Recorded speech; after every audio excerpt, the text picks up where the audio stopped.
bring into the conversation from Deseret News, Capitol Hill reporter there covering all the politics, Cami Mondeaux. Thank you so much for joining us here on Live Now from Fox. We're expecting the House at the earliest 4 p.m. Eastern tomorrow on Wednesday to also go through the same procedure. What's next after this passed the Senate?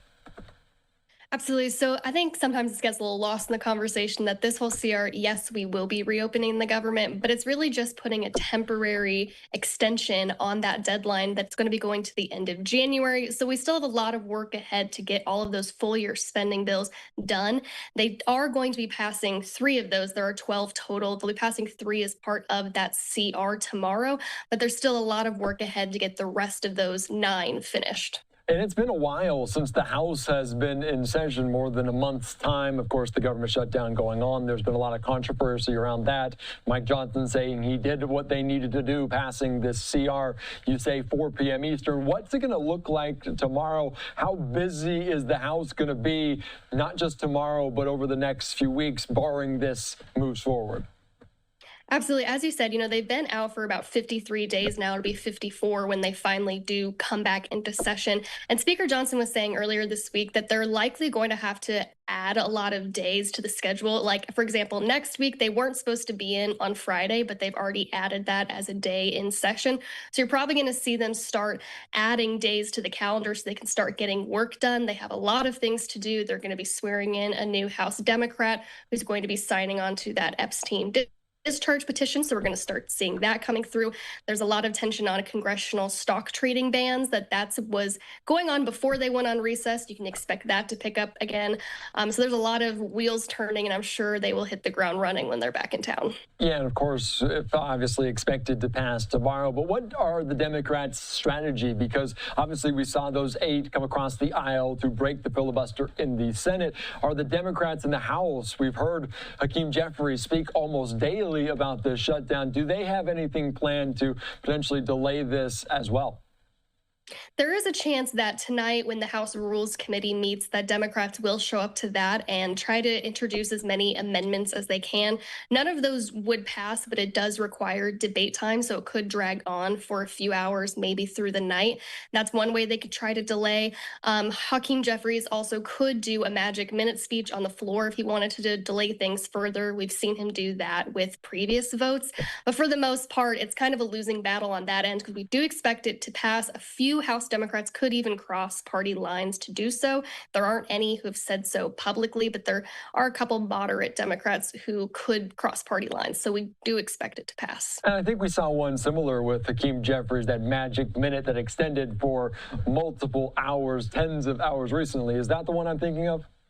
Yes, correct. He did that on, I think it probably was the Big Beautiful Bill Act vote, but he did it then. It lasted like 8 or 9 hours, and it did nothing really except delay the vote to the next day.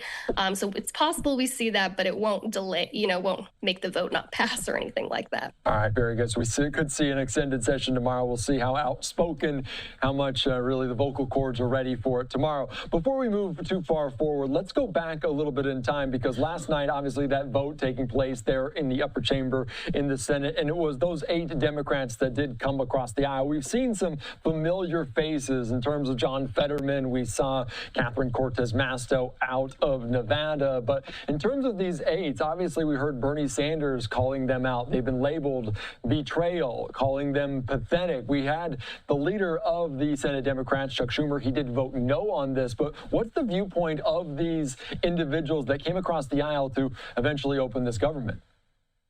Essentially, the argument that they gave is that they were in a losing battle. They kind of realized after this had gone on for now 7 weeks, they weren't making any headway on the demands that they were making for those permanent Obamacare subsidies. So what their argument basically was is they were going to get what they could, which was, a promise to vote in December on that Obamacare tax credit portion. Plus, they got that RIFs promise in there, and they basically said that's the best we can do. We might as well not let this suffering continue for so many people. And that was basically their argument, is that we've done all that we can, and we can't let this drag on forever. And what's the standing of Senator Chuck Schumer in the House? Obviously, the leader of that. Is it a little bit more fragile for him to lead this caucus, lead the Democrats on the Senate moving forward? Are there people calling for him to not be in that role? There are several House Democrats who have already come out criticizing his leadership, saying it's time to move on to somebody else. A little bit of a notable shift. We did see Hakeem Jeffries back in March kind of have that same stance, but this week he's actually defending Chuck Schumer. You have a lot of Senate Democrats who even did vote no, but still defending his leadership. So it does seem to be a very vulnerable and fragile place for him right now, since he is receiving so many calls from his party, from supporters, from voters to step down. But it's not really clear. We do have leadership, at least in those ranks, defending him. And we talk about some of those provisions in this bill to move it forward. And I think one of the buzzwords was hemp, with Senator Rand Paul and a potential amendment there. How did the Senate Majority Leader John Thune potentially quell those? Were there any other interesting quirks to the bill that did pass? Of course, yeah, we did see that hemp regulation bill, which kind of was a provision that was tucked in late. It kind of does more restrictions for hemp producers, which Rand Paul did not like. He said that was going to increase costs for hemp producers. Essentially, he had held up the vote for a couple hours on Monday, but essentially agreed to just having an amendment vote to strip that from the bill. That failed. And so that was one of those little quirks. One of those things that I was just mentioning that got Democrats on board was language to reinstate all of those federal workers who were laid off in the shutdown and ensure that they all get back pay. That was another thing that was tucked in there. And I think that was crucial to getting Democratic support to pass. And of course, as you mentioned, this is just really a stopgap until January. Are we going to be in for a scenario in 2026 right out of the gate that we're back to square one? Could there be another shutdown? There are concerns that, we could see ourselves in a similar position in a couple months. I think you're going to see a lot of appropriators start to get a, jump start on this. We saw Susan Collins yesterday already laying the groundwork for about 3 or 4 more bills. Whether or not they can actually get those all together remains to be seen, especially because we're heading into the holiday season. So things are going to get a lot busier.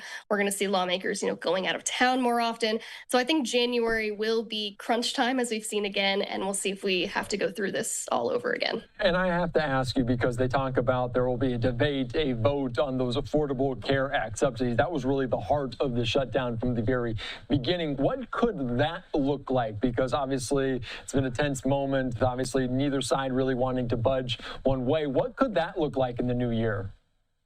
Yes, we're already seeing talks of what that might look like. The vote would be in about mid-December, and Democrats are moving forward with just a clean extension for probably 1 year. We are already seeing some Republicans want to do some reforms right out of the gate. They want to do away with those Obamacare subsidies and try to create some new healthcare plans. So we're already kind of seeing a crossroads here. So it'll be interesting to see what they can come up with, if they can come up with it before December, and kind of see if they can actually avoid these premiums going up for millions of Americans on those plans. And we talk about how the shutdown lingers. You talk about the Affordable Care Act, those subsidies, the healthcare premiums, but also air travel, because it's going to take some time to ramp up with TSA, with different air traffic controllers. And now the House, all 400 plus members, trying to rush back to Washington, D.C. It's going to be like a scene out of Planes, Trains, and Automobiles. Do you think that causes any potentially turmoil for tomorrow, just travel troubles? There could be, we could see delays in the vote. Right now, they're hoping for a 4 p.m. as the first vote. We could see that delayed a couple hours, especially depending on how some people get there. We have seen some reports of lawmakers who are going to be riding trains. They're going to be driving. Derek Van Orden even said he was going to be riding his motorcycle all the way from Wisconsin just to make sure that they can get here. But it will be interesting to see, when the time the vote comes, who is here and who's not, because every vote will count. By sea, by land, by 4 wheels, by 2 wheels, whatever way, whatever direction you can get to. We saw, I think it was the Senator John Cornyn from Texas over the weekend. He was a little bit delayed getting back. Cami, anything else you'd like to add? Obviously, this is big movement. Day number 42 of the shutdown. It will be till day number 43 that we don't have this end. What else is on your mind? What else you got?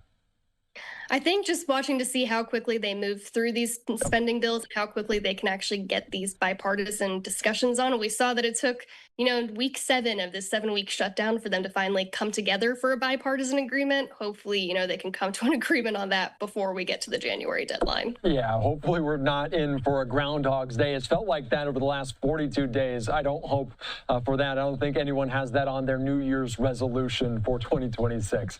Cami, thank you so much. I appreciate your time. It's going to be a busy week there, a busy couple months here. So thanks again for joining us. Thanks.